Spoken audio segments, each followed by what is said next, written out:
Glória a Jesus. Capítulo 32 do segundo livro das Crônicas. Eu quero falar nessa noite sobre atitudes que mudam a nossa vida. Glória a Jesus. Quantos encontraram, digam amém. Amém. Glória a Deus. Quero pedir aos obreiros que, por favor, encaminhem as pessoas que estão no hall de entrada para dentro do templo. Eu quero pedir que ninguém fique com o seu celular ligado. Desligue o seu celular, por favor. Tá certo? Deixe Deus continuar falando com você, porque desde a hora que a gente chega no templo, né? Digo assim: quando eu chego no templo, eu falo com Deus. Durante o culto, Deus fala comigo. Depois do culto, eu falo com os irmãos. Diga: depois do culto, eu passo mensagens. Glória a Deus. Capítulo 32, nós vamos ler 8 versículos. Glória a Deus. Passados estes acontecimentos históricos e tudo quanto Ezequias realizou, movido por sua fidelidade, Senaqueribe, rei da Síria, invadiu Judá e sitiou as cidades fortes com o propósito de conquistá-las. Assim que Ezequias percebeu que Senaqueribe tinha planos para invadir Jerusalém, buscou o conselho de seus príncipes, oficiais e comandantes do exército sobre a ideia de mandar fechar a passagem de água das fontes do lado de fora da cidade, e eles o ajudaram. Assim, foram reunidos muitos homens e fecharam todas as fontes e o riacho que atravessava a região, porquanto argumentavam: porque viriam os reis da Síria e achariam água à vontade para saciar-lhes a sede. Em seguida, com grande zelo e dedicação, restaurou todos os trechos quebrados do muro e construiu torres de vigia sobre ele. Digo amém. Edificou também outro muro do lado de fora do primeiro e reforçou a Milo, o aterro da cidade de Davi. Mandou ainda produzir grande quantidade de lanças e escudos. Digam: lanças e escudos. Designou oficiais de guerra para comandar o povo, reuniu-os na praça da porta da cidade e lhes falou profundamente ao coração, dizendo: sede fortes e corajosos, não temais, nem vos assusteis por causa do rei da Síria, nem por causa do seu enorme exército, pois conosco marcha um poder muito maior do que o que está com ele. Com ele está apenas um braço humano, mas conosco está o braço forte do Senhor, o nosso Deus, para nos ajudar e para travar as nossas batalhas. E todo o povo naquele mesmo momento se encheu de confiança com as palavras proferidas pela boca de Ezequias, rei de Judá. Glória a Jesus. Agora apenas o versículo 20. Diante de toda essa situação amedrontadora, o rei Ezequias e o profeta Isaías, filho de Amós, clamaram em oração a Deus dos céus. Amém. Glória a Jesus. Com seus olhos fechados, por favor. Querido Pai Celestial, nosso amado Deus que está no céu, ó Deus, muito obrigado por esse momento de culto a Ti, que nós estamos aqui, ó Deus, congregados. Obrigado, Pai, que o Teu Espírito Santo venha ministrar em nossos corações a Tua palavra nessa noite, e o povo de Deus diga amém. Amém. Atitudes que mudam a nossa vida. Esse é um texto muito conhecido, já pregado aqui na igreja, no domingo, mas a palavra de Deus, ela se renova sempre, ela é nova, ela é uma fonte inesgotável, amém, irmãos? Mas a gente percebe, queridos, que tem muitas pessoas que estão paralisadas fisicamente e espiritualmente, estão vagueando, andando em círculos e sem sair, muitas vezes, da própria rotina do dia a dia. não tem alvos, não tem direção, a vida não está focada em nada, querem mudanças, mas não têm coragem de tomar atitudes, ou melhor, não têm coragem de tomar as atitudes certas, para que as mudanças venham a acontecer. Mas eu quero te dizer nessa noite, que se você der ouvido ao Espírito Santo de Deus nessa noite, eu tenho certeza que você vai tomar as atitudes certas, e se você tomar as atitudes certas, você vai experimentar uma mudança maravilhosa na sua vida. Nós acabamos de cantar um hino que diz: mude minha vida, orando a Deus, mude minha vida, muda minha sorte. Amados, mas não adianta a gente orar pedindo: Senhor, muda minha vida, muda minha sorte, muda as minhas circunstâncias e tal, muda, Senhor, muda. Se eu fico parado, se eu não saio do lugar, se eu não tomo as atitudes certas, não vai acontecer nada. Eu li para os irmãos aqui um fato que aconteceu durante o reinado do rei Ezequias. Ezequias era rei de Judá e era servo de Jeová. Meus irmãos, mas o Ezequias, ele era filho do Acaz.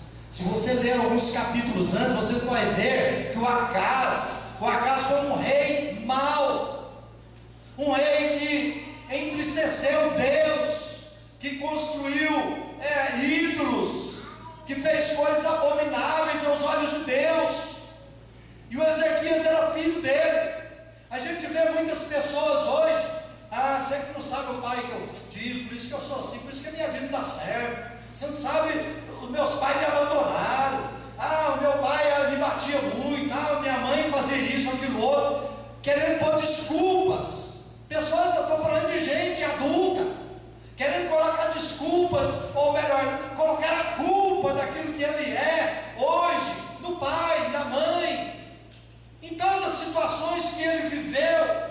Mas gente, aqui o Ezequias era filho de um rei desviado dos caminhos do Senhor, um rei que praticou coisas abomináveis. No entanto, ele teve atitude diante de Deus e serviu a Deus com integridade, serviu a Deus com o coração reto, e Deus o abençoou. Ezequias restaurou o culto lá no templo do Senhor. O povo de Judá estava abandonado à própria sorte por causa do rei Acaz, estava servindo ídolos. Mas o Ezequias se converteu a Deus, buscou a Deus, e quando assumiu o reinado, ele trouxe o povo para servir a Deus, ele trouxe o povo para perto de Deus, estabeleceu novamente o culto a Deus, estabeleceu a Páscoa lá em Jerusalém, realizou coisas maravilhosas, porque tomou as atitudes certas, tomou as atitudes certas no momento certo. Mas, irmãos, sabe o que estava acontecendo aqui? Essa história aqui era nos dias de muita prosperidade do governo, do povo de Judá, crescimento em todo sentido, crescimento espiritual, crescimento financeiro da nação. E aí a nação mais poderosa da terra, chamada Assíria, resolveu ir para atacar Judá. Às vezes nós estamos vivendo momentos de prosperidade também, abençoados, que tudo vai dando certo, mas de repente o inimigo se levanta com raiva, furioso. E o Ezequias percebeu isso, mandaram falar para ele: olha, a Síria está se preparando para vir. E levava meses para chegar lá, irmãos. Naquela época levava meses para as pessoas andarem 400 quilômetros com o exército inteiro, levava meses. Mas o Ezequias não ficou parado, não ficou com os braços cruzados, não ficou só orando. Ele tomou atitudes. A primeira atitude foi orar. É o versículo número 20 que nós lemos. Se juntou o profeta Isaías e buscaram ao Senhor, buscaram a Deus, antes do Ezequias, até mesmo falar desse primeiro aspecto aí que é a oração, eu quero falar para vocês algumas frases que eu busquei no Google sobre atitude, e eu achei muito legal 4 ou 5 frases que eu coloquei aqui. Preste atenção para você ver. Olha primeiro, o problema não é o problema, o problema é a atitude com relação ao problema. O significado das coisas não está nas coisas em si, mas sim em nossa atitude com relações a ela. A terceira, uma pessoa sem atitude é uma pessoa sem valor, que morrerá no anonimato, pois a única coisa que cai do céu é a chuva. Eu estive lá na casa de recuperação na sexta-feira e falei lá com os internos. Achei muito bom o Edervânio estar lá. Edervânio, o pastor Leonardo e o pastor Ricardo pegaram ele na rua, levaram para lá, deram banho nele, fez a barba, trocou de roupa, ele está lá firme, graças a Deus. Eu falei para eles, eu estou admirado da atitude de vocês. Porque aí eu falei, eu tinha lido essa frase já, né? Eu falei assim, porque a única coisa que cai do céu é a chuva. As coisas não vão cair do céu para vocês. Você tem que tomar atitude. Tem que ter atitude. Não existem fórmulas perfeitas. Existem pessoas de atitude. Você pode dar glória a Deus? Glória a Deus. Atitude não é para qualquer um. Temos que ter coragem. Nós vemos que o Ezequias teve coragem. Sabe por quê, irmãos? Era como se hoje os Estados Unidos, não vou falar o Brasil não, porque também poderia até ser, né? Nós somos fracos em questão de exército, né, de forças armadas em relação aos Estados Unidos. Mas vamos falar um país bem menor. Vamos falar, seria como se os Estados Unidos fossem invadir a Bolívia, que é mais fraco um pouquinho que o Brasil nessa questão. Era a Síria invadir Judá. Judá era o menorzinho, irmãos, porque Judá era a tribo, ou o país do sul, que foi composto por Judá e Benjamim. As outras 10 tribos, outros 10 estados de Israel já estavam no cativeiro, mas sobrou lá aquele pedacinho de terra, talvez menor, menor do que Israel hoje, aquele pedacinho de terra. Aí o Senaqueribe, vamos invadir aquelas terras lá, eles estão seguros demais, vamos para lá, vamos invadir. E o Ezequias ficou sabendo, e aí ele tomou atitude. A primeira delas foi orar. Então, diante daquela situação difícil, ele foi orar. Vida espiritual. Como é que está a sua vida espiritual? Nós terminamos aí uma campanha de 1000 horas de oração, mas nem 1/3 da igreja está participando das 1000 horas de oração. Como está a sua vida espiritual? Como está a sua vida com Deus? Meus irmãos, nós temos falado sobre isso aqui no púlpito várias vezes, em várias mensagens. Eu tenho pregado, pastor Leonardo tem pregado, pastor Ricardo tem pregado, pastor Marcos Vinícius, no culto de quinta-feira, no culto de oração, tem se falado muito sobre vida espiritual, sobre vida de oração. Mas, amados, parece que nós estamos falando para as paredes. Parece que estamos falando e as nossas palavras estão entrando no ouvido e saindo do outro. Nós não temos tomado atitude. Eu quero te falar aqui nessa noite, se você não está orando e lendo a Bíblia todos os dias, a sua vida espiritual está fria, está anêmica, está correndo o risco de morrer.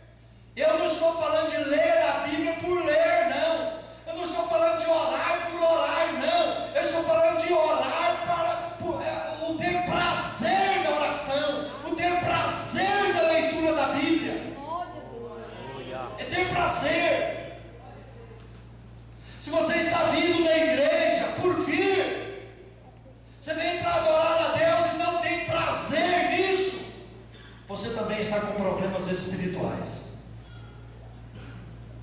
Se você tem prazer nas novelas e fica na expectativa do capítulo de amanhã, e pega o jornal, ou vai lá na internet, olha, eu quero ver o que vai acontecer amanhã na novela. Se você está tendo essa expectativa e não tem expectativa nenhuma de começar a ler aqui a história de Davi, por exemplo, aqui na Bíblia, ou a história de Israel, a história de José perdido na Bíblia, se você não tem esse desejo de ler, a sua vida espiritual está complicada. Tome uma atitude diante de Deus. Tome uma atitude diante de Deus concernente à sua vida espiritual. Quantos almoçaram hoje? Diga amém. Amém. Quantos têm certeza que vão tomar café da manhã, amanhã, almoçar e lanchar e talvez comer mais uma vez amanhã, umas 4 vezes? Diga amém. Amém. Você tem que comer para a vida espiritual também, para a alma. E isso é Bíblia, é oração, é louvor, é adoração, porque senão a nossa vida espiritual morre, irmãos. Acorda, irmão. Fala para quem está ao seu lado aí, acorda, irmão. Acorda, irmão.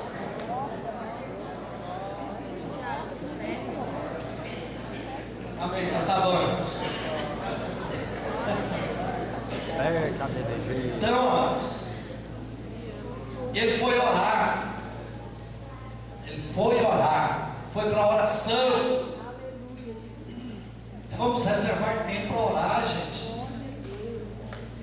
Sabe, o Espírito Santo fala, a gente levanta, não ora e tal, vai para o trabalho, o Espírito Santo talvez comenta com Jesus, né? Fala, ó, o servo lá nem deu bom dia para mim hoje. Deu nem bom dia, não orou, não falou comigo, não me buscou. Temos que buscar a Deus, temos que ter comunhão com Deus. Pela oração nós falamos com Deus, pela leitura da Bíblia Deus fala conosco. Glória a Jesus. E segunda atitude que ele tomou, versículo número 2: buscou o conselho de seus príncipes, oficiais, comandando o exército. Ele buscou o conselho, gente. Um rei de uma nação desceu do trono e foi conversar com os seus capitães, tenentes, sargentos, buscar conselho, foi pedir ajuda. Meu amado, minha amada, não sofra sozinho, não sofra sozinha. Está chegando a luta. Se você está em luta, busque ajuda, compartilhe. Se você está com dificuldade no seu casamento, ore a Deus, mas também busque ajuda. Agora, depois de buscar ajuda, tome atitude de mudança. Tem muitos casais casados que estão passando lutas, que estão tendo problemas no relacionamento, estão convivendo com problemas, não conseguem mais conversar, nem amigavelmente um ou outro, às vezes só gritando, ou quando não é só gritando, fica de mal. Já viu um casal crente? Eu conheço casal crente. O que foi, irmão? Tem 20 dias que meu marido conversa comigo. Misericórdia, gente. Misericórdia. Mas não busca ajuda, não toma atitude de mudança, só quer que o outro muda. Ele não quer mudar. Não quer mudar. Se ela mudar, eu mudo. Ou se ele mudar, eu mudo. Gente, temos que tomar atitude. Está com problema, não está dando conta de resolver, tem fugido tem escapado das suas limitações, você não está dando conta, não está conseguindo. Peça ajuda, seja humilde, busque ajuda, tome atitude de mudança, comece um processo de mudança você primeiro. Porque a Bíblia diz que é tudo aquilo que eu quero que os homens me façam,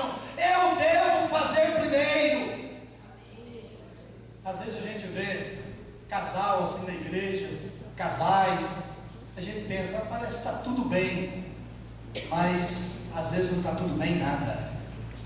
Às vezes estão vivendo de aparência. Isso é ruim, queridos, porque os filhos observam, os mais chegados observam. Nós temos que tomar atitude, orar, buscar ajuda. Nós temos um exemplo da Bíblia em 1 Reis, capítulo 4, versículo 1 em diante. Aqueles talvez 10 primeiros versículos, ele fala de uma viúva. O marido dela morreu, deixou dívidas. E aí ela tinha 2 filhos, e os credores estavam vindo para tomar os filhos como pagamento da dívida. Você já imaginou isso? Hein, Anderson? Pegar seus filhos, ó, está devendo, os filhos vão comigo. Misericórdia. Naquela época era costume fazer isso. Mas ela não ficou com aquele problema só para ela. Aquela viúva procurou o Eliseu, procurou o homem de Deus, procurou o profeta. Ela tomou uma atitude. Ela tomou uma atitude. Foi até o profeta e disse: profeta, está acontecendo isso, isso e isso. Ela se expôs, abriu o coração. Aí o profeta disse para ela: o que você tem em casa? Ela disse: olha, eu não tenho nada a não ser uma botija de azeite. Aí ele disse para ela: olha, então vai para tua casa, peça vasilhas vazias emprestadas a todas as suas vizinhas, todos os seus vizinhos, e vai colocando azeite lá, vai colocando azeite, porque o azeite não vai faltar na sua casa. Você vai vender o azeite que você vai recolher ali da botija, vai pagar as suas dívidas e vai viver do resto. Deus multiplicou, Deus abençoou a casa daquela mulher, porque ela buscou ajuda. Glória a Jesus. Glória a Deus. Pais que vivem irritando seus filhos. A Bíblia diz: pais, não irriteis os vossos filhos. Às vezes o filho não pode nada. Tudo que o filho pede, não pode. Não pode. Ah, deixa eu ir com os jovens, não pode.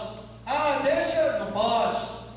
Gente, os filhos, depois que deixam de ser crianças e entram para a adolescência, tem que saber administrar, tem que saber educar, tem que conversar, tem que muitas vezes negociar, tem que continuar orando com eles.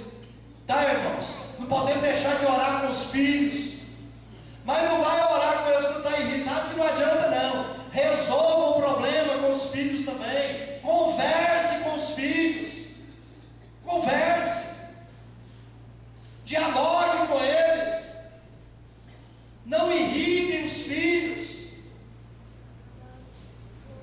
Tem pais que reclamam: ah, meu filho está muito rebelde comigo, pastor. Tudo que eu falo para ele, ele pega e dá resposta mal criada. Mas como é que tem sido o seu tratamento com ele também? É na base da gritaria? É na base do pescoção? Desculpa a palavra, essa eu digo. É na base do pescoção? Irmãos, eu quando era menino, eu apanhei muito. Nós éramos 5, mas sempre o mais velho que apanhava mais. Mas apanhei já de vara, de cinto, de corda. Papai tinha uma corda lá para morar na roça.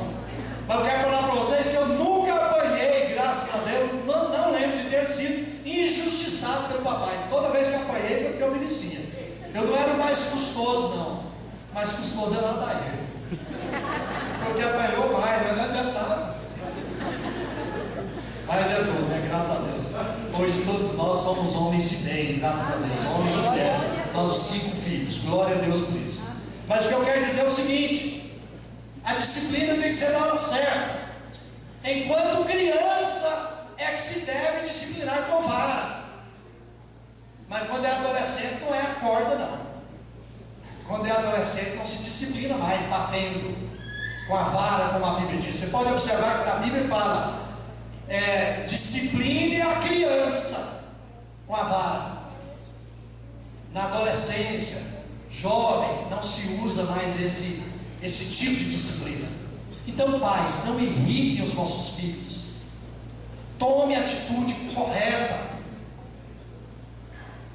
Pedir perdão quando você o magoou, quando você o feriu, peça perdão. Agora, filhos, também não irritem vossos pais. A Bíblia diz, filhos, obedecei aos vossos pais no Senhor, porque esse é o mandamento com promessa. Aí os seus dias se prolongarão na terra. Amém. Digam glória a Deus. Glória a Deus. Aleluia. A gente vê ali a irmã Maria Albertina ali. Fique de pé aí, irmã Maria Albertina, por favor. A mãe do Ismael. Essa irmã aí está com 95 anos. Eu creio que ela está assim porque ela era obediente aos pais dela. Não era, irmão Ismael? Não era? Deus abençoe, irmão Albertina. Por quê? Prolonga, é promessa na Bíblia, gente, de prolongar os nossos dias. Aí depois de casar também, olhe para mim, por favor. Depois de casar também, continuando, você entenda aí dos seus pais, continue honrando os seus pais. Não deixe de visitar seus pais. Não deixe de dar dinheiro para os seus pais. Mãe, vou deixar 100 reais aqui, mesmo que ela não precise, mas você tem, deixe com ela. Abençoe os seus pais. Apenas abrir parênteses para isso, irmãos. Mas, amados, a outra atitude que Ezequias tomou diante do problema, ou daquele grande problema que estava por vir, diz o texto aqui que ele, depois que buscou o conselho, ele mandou fechar a passagem de água das fontes do lado de fora da cidade.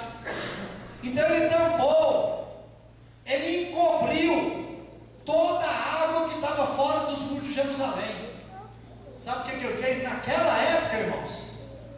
Aqui, cadê o Tiago, engenheiro civil? Tem mais? Está ali, levanta a mão aí, Tiago. Engenheiro civil, Tiago, glória a Deus. Tem mais algum engenheiro civil aqui? Ficou acanhado, né? Mas eu quero falar o seguinte: eles fizeram um aqueduto, eles canalizaram a água por dentro da rocha, e hoje está lá em Jerusalém o tanque de Siloé. Foi aqui, foi feito no dia do Ezequias. Então, quando o inimigo chegou lá, não viu mais água. O reguinho de água que tinha lá, o córrego que tinha lá, não existia mais, porque eles fizeram canalização daquele córrego. Ou seja, eles taparam as fontes das águas. Para quê? É para que quando o inimigo chegasse lá, ele não bebesse água, ele não se fortalecesse contra Jerusalém, contra o exército de Judá. Atitude, irmãos, que ele tomou. Então deixa eu te falar aqui.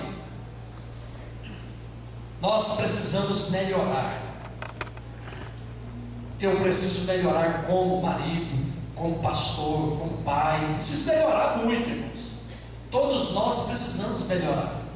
Mas para melhorar nós temos que tomar atitude. Temos que tomar atitude. O que é que está alimentando o velho homem na sua vida? O que está alimentando a velha natureza?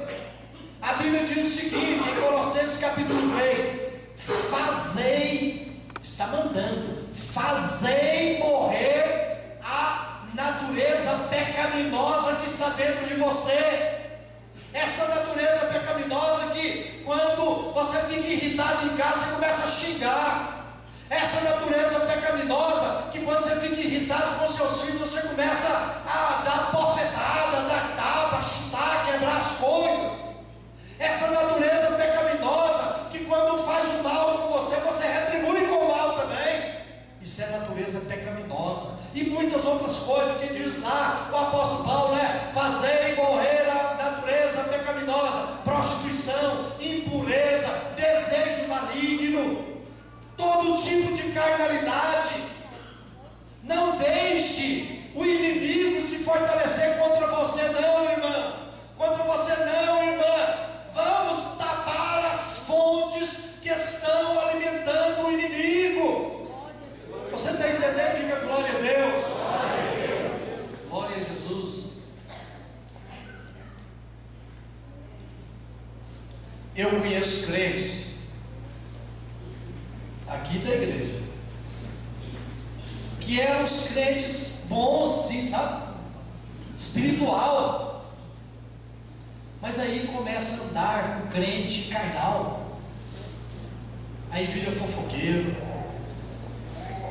maledicente, murmurador. Por que aconteceu isso? Ele alimentou o inimigo. O que diz a Bíblia, as más conversações corrompem os bons costumes, esfriou da fé. Certamente não está lendo mais a Bíblia.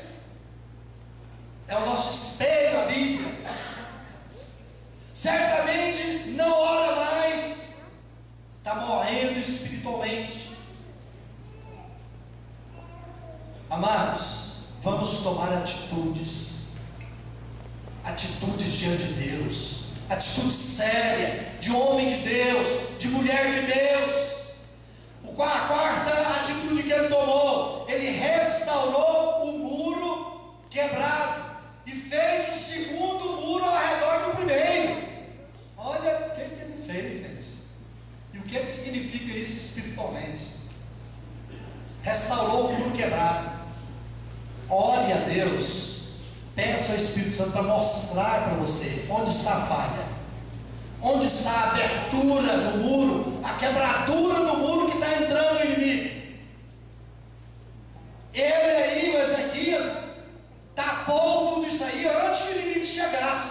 Mas tem muitos crentes que o inimigo chegou e viu aquela brecha ali e entrou. Irmãos, ele entra na brecha menor que ele achar. O ladrão, quando vai numa casa, ou os ladrões, aí eles olham daqui, olham dali, se tem aquele vidro basculante, aquele que abre, sim, fecha, se tem ali no banheiro, aí ele pega o mais magrinho do grupo lá e entra por aquela abertura. Entrou por ali, o que ele vai fazer? Vai abrir, escancarar todas as portas. Ele restaurou o muro quebrado, restaurou as brechas. Examinai-vos a vós mesmos, diz a palavra de Deus. Examinai-vos a vós mesmos. Faça uma reflexão aí. Por onde está entrando o inimigo? A mentira, a falsidade, a hipocrisia, o orgulho. Domingo passado falamos sobre orgulho aqui. Por onde está entrando? Feche isso aí, irmãos, em nome de Jesus.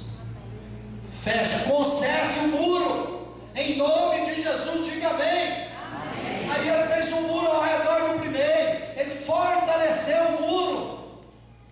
Sabe o que eu penso isso aí?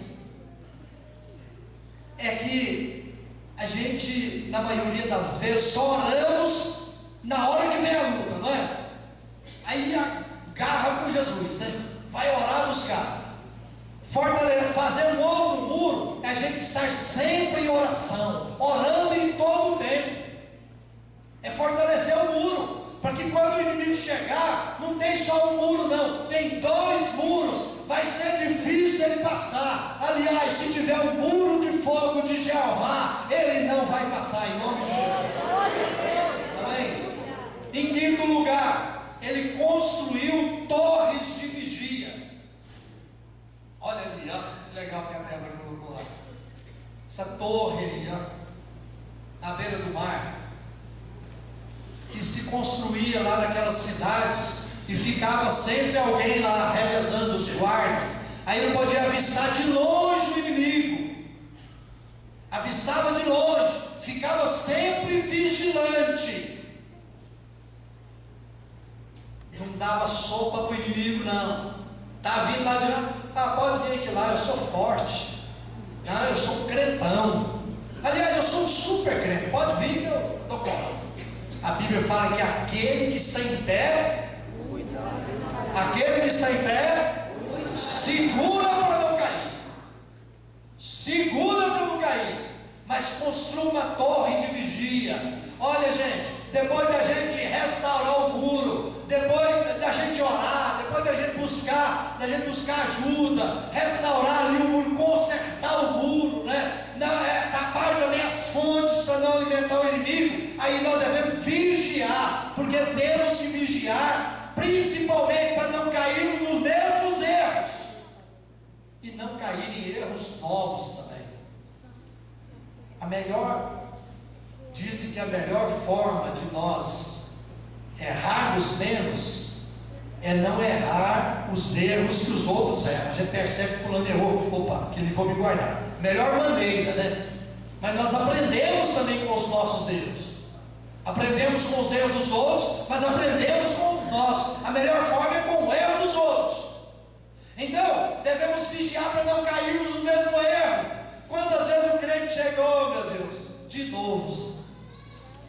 Ah, meu Deus, tem misericórdia. De novo. Oh, Pai, me ajuda. Vigilância. Diga para quem está ao seu lado aí. Vigia. Em sexto e penúltimo lugar, diz aqui o texto que ele fabricou, mandou produzir, versículo 5, grande quantidade de lanças e escudos. Eu fiz questão dos irmãos repetir lanças e escudos, porque lança é de ataque e escudo é de defesa. E aqui nós temos a espada do Espírito, pode ser também lança do Espírito, que é a palavra de Deus, nossa arma. Amém? Mas aqui a Bíblia também fala que nós temos um escudo que se chama fé, embraçando sempre o escudo da fé. Então pode lançar serpas inflamadas, flechas, lança, que nós defendemos com a fé, mas nós atacamos também com essa lança, com essa espada do Espírito. Por isso que nós, queridos, temos que conhecer essa arma de guerra aqui, ó. Temos que conhecer essa arma aqui, que é a palavra de Deus, para que o inimigo não nos envergonhe. Mas, queridos, deixa eu falar uma coisa para vocês.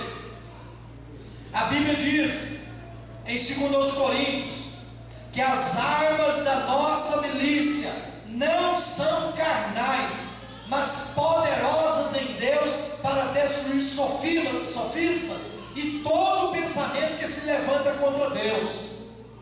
Nós temos armas, mas nós não podemos usar as mesmas armas do inimigo, porque as nossas armas são espirituais, as nossas armas não são carnais. Nós temos que entender, olhem para mim por favor, nós temos que entender que a nossa guerra neste mundo não é contra pessoas. Ah, estou de mal daquele irmão, o que eu puder fazer de ruim para ele eu vou fazer. Ele falou comigo daquele jeito, eu vou falar também com ele. Irmão, não podemos revidar com a mesma arma. As nossas armas não são carnais. Nós temos é que orar pelos que nos perseguem, abençoar os nossos inimigos. Quantos querem ser abençoados? Diga amém. Então faça isso. E por último, motivou o povo. Versículo de número 8, 7. Sede fortes e corajosos, não demais, nem vos assusteis por causa do rei da Síria. A gente vê o Davi quando vai lutar contra o Golias. Aí ele foi lá e experimentou a roupa, a armadura, né? Aí os irmãos dele: o que você está fazendo aqui, pirralho? Você está pensando em alguma coisa? Ou toquinho de bateçola, né? O que você quiser ser? É muito apelulante, menino. Gente, ao invés de falar para o menino, vai, nós estamos aqui na retaguarda, está tremendo de medo, né? Mas estamos aqui na retaguarda, vai, nosso irmão, você vai vencer, você vai ganhar. Irmãos, isso que nós temos que falar uns para os outros. Se o marido chega em casa derrotado, com algum problema que teve no trabalho, ou a esposa, ou os filhos chegam com nota baixa em casa, não vai com a ripa para cima deles não, vai com a palavra motivadora, vai dizendo: meu querido, amanhã é outro dia, você vai estar trabalhando, eu vou estar orando, meu filho, você tirou nota ruim, mas eu vou estudar junto com você, vou orar junto com você, e você vai tirar nota boa da agora para frente. Vamos motivar uns aos outros, irmãos. Vamos dizer: não temas, você vai vencer essa enfermidade, não temas, você vai passar nesse concurso, não temas, você vai ter vitória nos seus negócios. Diga assim: eu quero ser assim. Motive mais e cobre menos. Motive mais e critique menos. Motive mais e murmure menos. Tudo, amados, depende de atitude. Diz a palavra de Deus que Deus, depois diz a palavra de Deus, versículo 21, então o Senhor enviou um anjo que aniquilou todos os experientes soldados, líderes e oficiais do próprio acampamento do rei assírio, de forma que se bateu em retirada para suas terras sob profundo sentimento de derrota e vergonha. Queridos, vamos fazer com que o diabo fique sempre envergonhado. Amém? Amém. Sempre envergonhado. Vamos ter sempre vitórias diante do inimigo. Mas para isso, amados, temos que tomar uma atitude diante de Deus. Ter vida espiritual profunda, vida espiritual com Deus, intimidade com Deus, intimidade com a palavra de Deus. Vamos buscar de Deus prazer em ler a palavra de Deus, prazer na oração, prazer em vir à casa de Deus. Quando alguém falar para você: olha, domingo você vai no culto, amém, eu estou lá, não vou só domingo não, eu vou quarta também no culto de oração, eu vou para o culto da vitória, os jovens vêm para o culto de sábado também, vai ser uma bênção o culto de sábado. Vamos para a escola dominical, estudar a palavra de Deus e venha com alegria cultuar a Deus, com motivação servindo a Deus, porque assim fazendo nós vamos ter uma vida espiritual sempre abundante.